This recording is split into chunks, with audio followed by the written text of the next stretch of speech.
Imagine waking up in the middle of winter, shivering, because your house feels like a freezer.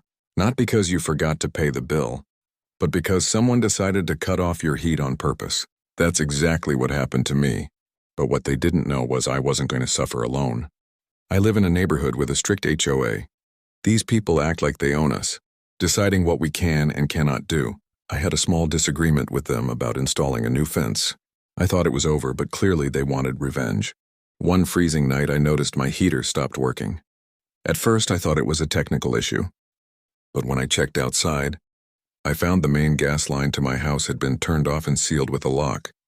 And guess who had the authority to do that? The HOA. I called them immediately, but they played dumb. Maybe it's a maintenance issue, they said. I knew it wasn't. They wanted me to freeze until I gave in to their demands. But here's the twist: what they didn't realize is that the main heating system for our neighborhood runs through a shared control panel, and I happen to know how it works. If they could play dirty, so could I. So that night I walked over to the panel, carefully unlocked it, and made one small adjustment. Within minutes, the entire block went cold. Every house lost heat. Suddenly, my phone blew up with angry calls from neighbors and even HOA board members.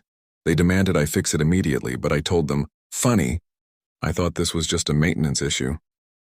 For hours, the entire neighborhood sat in the freezing cold, just like they wanted me to. And guess what?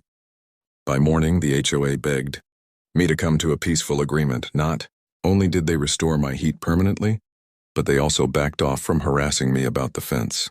So yeah, they tried to freeze me out, but in the end, they got a taste of their own medicine.